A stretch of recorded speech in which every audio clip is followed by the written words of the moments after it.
नमस्कार विद्यार्थी मित्रांनो, स्वागत आहे तुमच्या आपल्या लाडक्या यूट्यूब चॅनलमध्ये, ज्याचं नाव आहे अग्निपंख क्लासेस मुरुड.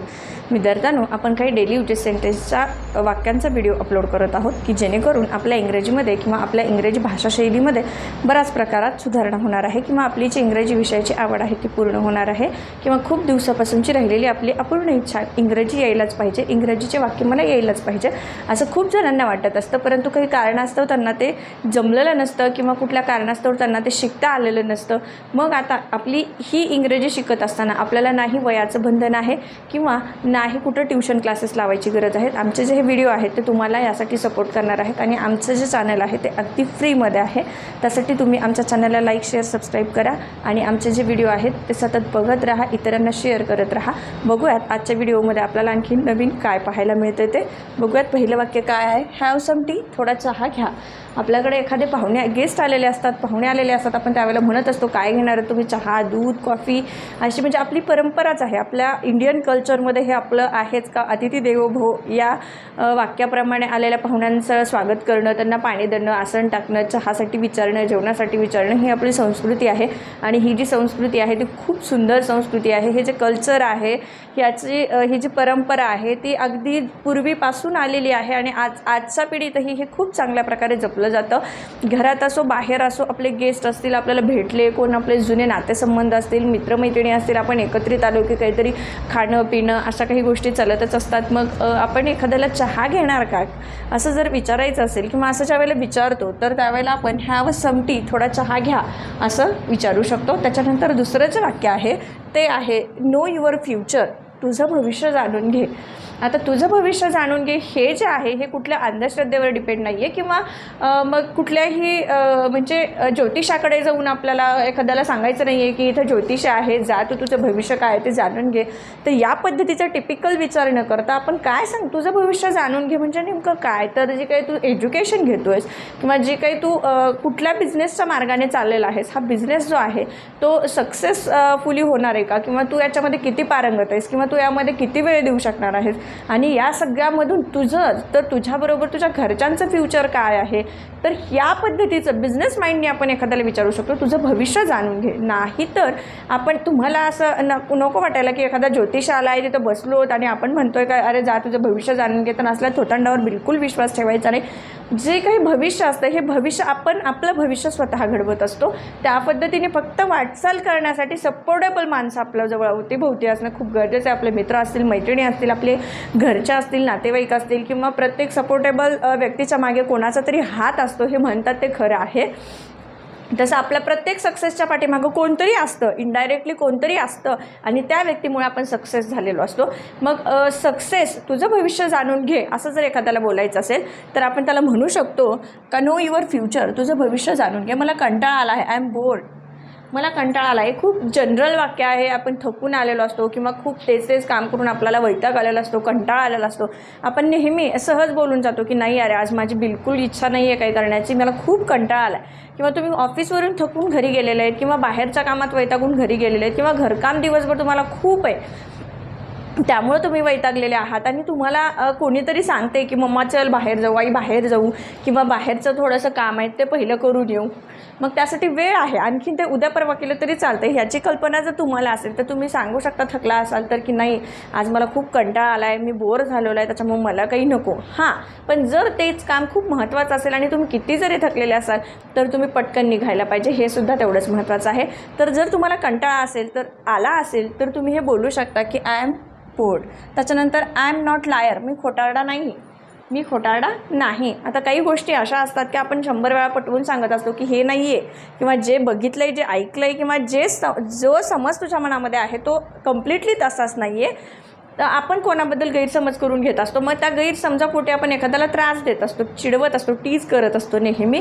तर हे पण खूप चुकीचं आहे. जर तुम्ही असं करत असाल आणि त्याला सतत तुम्ही एकाच गोष्टीवर हॅमर करत असाल तर हे खूप चुकीचं आहे. तो सांगतोय ना हे नाही आहे, हे चुकीचं आहे, मी खोटं बोलत नाही किंवा मी खोटारडा नाही आहे. एखादा माणूस जर आपली बाजू पटवून सांगत असेल तर त्याची ऐकून घेण्याची मानसिकता ही आपल्यामध्ये पाहिजे, समजून घेण्याची ही मानसिकता पाहिजे. त्याचबरोबर मग जर समोरचा माणूस एवढं 100 वेळा ओरडून सांगतो तर नाही अरे त्याच्या एखाद्या बोलण्यात तरी नक्कीच तथ्य असेल हे आपल्याही लक्षात यायला पाहिजे. समोरच्याला सतत हॅमर करून त्याच्याकडून आपल्याला जे पाहिजे ते वधवून घेणं हे खूप चुकीची गोष्ट आहे. तो म्हणतोय ना मी खोटारडा नाही आहे किंवा मी खोटारडा नाही, असं जर एखादा व्यक्ती बोलत असेल किंवा तुम्ही बोलत आहात तर त्यावेळेला तुम्ही हे वाक्य म्हणणार आहात का आय एम नॉट लायर. त्याच्यानंतर आय एम टायर्ड, मी थकलो आहे, खूप कंटाळा आलेला आहे तुम्हाला, तर त्यावेळेला तुम्ही आय एम टायर्ड हे वाक्य छोटंसं बोलू शकता. त्याच्यानंतर काय झालं, व्हॉट हॅपन्ड. आता हे खूप साधं वाक्य आहे बघा, आपण नेहमी म्हणत असतो काय झालं, काय चाललं आहे, घरामध्ये काही असेल, तुम्ही जर नाही आहेत त्या घटनास्थळी, एखादी गोष्ट घडून गेलेली आहे तर तुम्ही त्यावेळेला म्हणू शकता काय झालं, व्हॉट हॅपन्ड. छोटीशी गोष्ट आहे, तुम्ही सहज बोलू शकता. त्याच्यानंतर निश्चितच,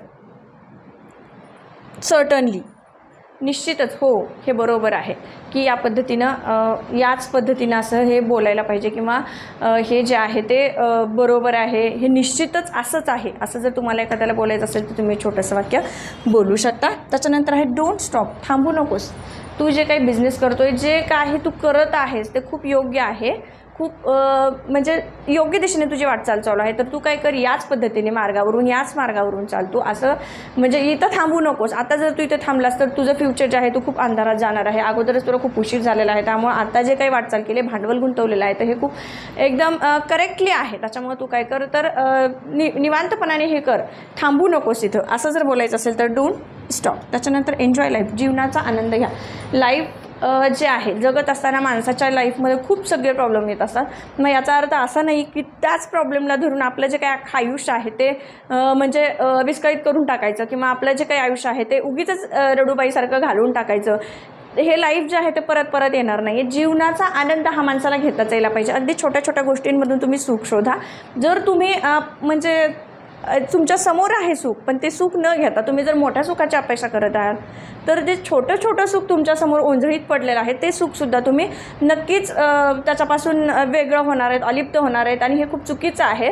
तर साध्या आणि छोट्या गोष्टीमधून आनंद जर तुम्ही घेत राहिलात तर तुमचं जे जीवन आहे ते आणखीन तुम्हाला जगावंसं वाटेल. आणि लाईफमध्ये खूप सगळं टेन्शन येत असतं, तर त्या टेन्शनला धरून किंवा त्या टेन्शनकडे बघून लाईफ कधीच जगायचं नसतं. जगत असताना माणसाने फ्रेश माइंडने जगावं, जीवनाचा आनंद घ्यावा, असंच तुम्ही इतरांना हे सांगा. आणि तुम्ही असं बोलत असताना किंवा ह्या गोष्टी जीवनाकडे बघण्याचा दृष्टिकोन इतरांचा जर थोडासा वेगळा असेल तर तुम्ही तुमच्या पद्धतीने त्याला जीवन कसं जगायचं हे सांगू शकता. आणि जीवन जगत असताना खूप सगळ्या अडचणी येतात, म्हणून प्रत्येक वेळेला अडचणीला धरून जर आपण जीवन जगत असू तर आपण आपलं लाईफ कधीच चुकी जगणार नाही आहेत. मग जीवनाचा आनंद घ्या, असं जर तुम्हाला एखाद्याला सांगायचं असेल तर तुम्ही सांगू शकता एन्जॉय लाईफ. त्याच्यानंतर डोंट आस्क, विचारू नकोस काय आहे पाठीमागं जे झालं ना त्याबद्दल मला काही विचारू नकोस. आणि हो, जर एखादी गोष्ट अशी असेल तर त्या गोष्टी जर तुम्ही सतत विचार केला किंवा विचारत राहिलात समोरच्या व्यक्तीला आणि त्याचा जर त्रास होते, त्यामध्ये तुमच्यामध्ये खूप वादळं निर्माण होते, तर अशा गोष्टी तुम्ही काढू नका, बोलू नका, विचारू नका. मग विचारू नकोस मला या गोष्टीबद्दल काही, असं जर तुम्हाला एखाद्याला बोलायचं असेल की जेणेकरून त्या गोष्टीमुळे तुमच्यामध्ये परत वाद होणार आहे, तुमच्यामध्ये आणखीन म्हणजे असं वाटणार आहे की नाही या गोष्टीचा आपल्याला त्रास होणार आहे आणि आपल्याबरोबर इतरांनाही त्रास होणार आहे, असं जर वाटत असेल तर डोंट आस्क, विचारू नकोस, हे छोटंसं वाक्य तुम्ही बोलू शकता. बघूयात पुढचं वाक्य काय आहे ते. पुढचं आहे वाक्य ड्रिंक वॉटर, पाणी पी. एखादं छोटंसं मूल आहे, त्याला ठसका वगैरे लागला तर आई पटकन म्हणत असते बघा की पाणी पी. म्हणजे हे गृहिणींसाठीचे वाक्य आहे ते खूप म्हणजे दररोजच्या वापरातील असं हे वाक्य आहे की नाही, आई नेहमी आपल्या मुलांची काळजी घेत असते, नेहमी सतत पाणी पे, खाऊन घे, काहीतरी खा, काहीतरी पी, असं तिचं सतत चाललेलं असतं. म्हणजे जर तुम्ही तुमच्या मुलांसोबत बोलताय तर पाणी पी जर तुम्हाला असं बोलायचं असेल तर ड्रिंक वॉटर हे छोटंसं वाक्य तुम्ही बोलून तुमच्या मुलांसोबतही इंग्लिश बोलून तुमच्या मुलांमध्ये सुद्धा प्रगती करू शकता. त्याच्यानंतरचं जे वाक्य आहे ते नक्की या, मस्ट कम. आपल्याकडे कोण आलं किंवा आपली मित्रमैत्रीण आली असतील, आपले नातलग आले असतील, खूप दिवसातून आलेत आणि आता तुमची इच्छा आहे, म्हणजे तुमच्यामध्ये खूप छान रिलेशन तयार झालेलं आहे, तर तुम्ही नेहमी विचारता म्हणजे बोलत असता की नाही तुम्ही इथून पुढे नक्की येत जा किंवा कुठल्या कार्यक्रमाला सांगितल्यावर तुम्ही येत जा. तुम्हाला माहिती झालेलं आहे की आता हे येणार आहेत किंवा हे येऊ शकतात, आपल्याला आपण जसं यांना वेळ देतो तसं हे सुद्धा आपल्याला वेळ देऊ शकतात, असं जर तुम्हाला माहिती झालं तर तुम्ही नेहमी म्हणत असतात की नाही अरे ह्या पुढच्या कार्यक्रमाला तुम्ही नक्कीच या, नक्की या, असं असं जर तुम्हाला एखाद्याला बोलायचं असेल तर तुम्ही मस्ट कम हे छोटंसं वाक्य बोलू शकता. काही पाहिजे का, नीड समथिंग.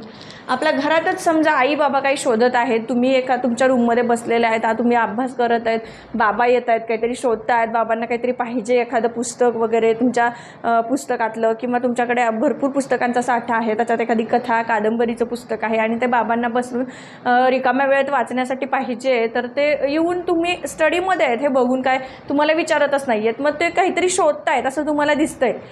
म्हणजे एखादी व्यक्ती काहीतरी शोधते पण तुम्हाला विचारत नाही, असं जर तुम्हाला म्हणजे फील झालं की नाही अरे ह्या शोधत आहेत काहीतरी, किंवा हे शोधत आहेत काहीतरी, असं जर तुम्हाला वाटलं तर तुम्हाला माहिती आहे की ह्यांना काहीतरी पाहिजे. मग तुम्ही विचारता तुम्हाला काय पाहिजे, तुम्ही काय शोधताय, काय पाहिजे, असं जर विचारायचं असेल तर नीड समथिंग हे छोटंसं वाक्य बोलू. त्याच्यानंतर सावकाश खा, इट स्लोली. कुठं जायचं आहे त्यामुळे खूप घाईने खातायत तुम्ही, किंवा तुमच्या घरातील एखादी व्यक्ती आहे, कुठे तिला जायचं आहे, आता तिची वेळ झालेली आहे, त्यामुळं तिला नाही, आता खाणं पण गरजेचं आहे, कारण खाऊन घराचं बाहेर पडलं तर आपल्याला दिवसभरासाठी काही नाही मिळालं तरी चालतं, किंवा घरातून खाऊन घराच्या बाहेर एखादी व्यक्ती पडली तर घरातील माणसाचाही जीव जरा शांत राहतो का नाही, अरे हा खाऊन गेला आहे, म्हणजे बाकीचे माणसं की तो खाऊन गेला आहे, कामात आहे, बिझी, हे लक्षात ठेवून बाकीच्या कामाला लागत असतात. पण जर घरातून एखादा व्यक्ती पटकन घाईघाईत निघून गेला तर आईचं नेहमी चाललेलं असतं, याने आज खाल्लं नाही, तर मग खात असताना तो जर एखादा घाईत खात असेल तर नाही अरे सावकाश खा किंवा हळू खा, असं जर तुम्हाला एखाद्याला बोलायचं असेल तर इट स्लोली हे छोटंसं वाक्य बोलू शकता. त्याच्यानंतर मला मार्गदर्शन करा, गाईड मी. हो, आता तुमची 10वी झालेली आहे, पुढं काय करावं हे सुचत नाही आहे, किंवा 12वी झाली, पुढं काय करावं सुचत नाही, किंवा तुम्हाला म्हणजे ज्या क्षेत्रामध्ये आवड आहे किंवा जे क्षेत्र तुम्हाला आवडतं आहे तेच क्षेत्र आई बाबा म्हणत असतील की नाही अरे यामध्ये थोडंसं करिअर करणं कठीण आहे, किंवा ते आपल्याला झेपणारं नाही आहे, तर तू थोडंसं ह्या बाजूनी विचार कर. मग तुमच्या डोक्यामध्ये असा विचारांचा गोंधळ झालेला आहे का नेमकं आपण करायचं काय, हे का हे, तर त्यावेळेला तुम्ही तुमच्या मित्रमैत्रिणीला किंवा आईंना बाबांना म्हणत असता की बाबा मला थोडंसं मार्गदर्शन करा, मला थोडंसं गाईड करा, की म्हणजे नेमकं मी काय करावं, मला सुचत नाही आहे, माझी ह्या पद्धतीने वाटचाल चालू आहे. तर तुम्ही जर मला गाईड व्यवस्थित केलं, मार्गदर्शन नीट केलं तर मी तुमच्या पद्धतीने विचार करून बघेल, आणि मला जर ते पटलं किंवा मला जर असं म्हणजे फील झालं की नाही अरे बाबा सांगतायत ते एकदम करेक्ट आहे, बाबा योग्यच सांगत असतात, पण जर तुम्ही तुमची बाजू ही बाबांना पटवून सांगून जर तुमचा डिसिजन योग्य आहे तुमच्या करिअरसाठी, तुमच्या पुढच्या फ्युचरसाठी, हे जर बाबांना कळलं तर तुमचाही डिसिजन योग्य ठरू शकतो. मग तुम्हाला यामध्ये काही गोंधळच उडून गेलेला आहे, तुम्हाला समजतच नाही आहे असं जर वाटत असेल तर तुम्ही आईना, बाबांना, मोठ्या भावाला, काका काकूंना म्हणू शकता की मला थोडंसं मार्गदर्शन करा. असं जर तुम्हाला एखाद्याला बोलायचं असेल तर गाईड मी हे छोटंसं वाक्य तुम्ही बोलू शकता, आणि या पद्धतीने तुम्ही इंग्रजी चांगल्या प्रकारे बोलू शकता. डेली युजेस सेंटेन्सचे आमचे हे व्हिडिओ तुम्हाला कसे वाटत आहेत हे तुम्ही आम्हाला कमेंट्स बॉक्समध्ये नक्कीच सांगा, आणि ज्यांना आणखीन इंग्रजी शिकण्याची आवड आहे अशांना हे इंग्रजी व्हिडिओ शेअर करायला विसरायचं नाही. आणि आमचं जे चॅनल आहे ते अगदी फ्री आहे, त्यासाठी तुम्ही हे व्हिडिओ बघा, इतरांना शेअर करा, आणि जर आमच्या चॅनलवर नवीन असाल तर आमच्या चॅनलला सबस्क्राईब करायला विसरू नका. धन्यवाद.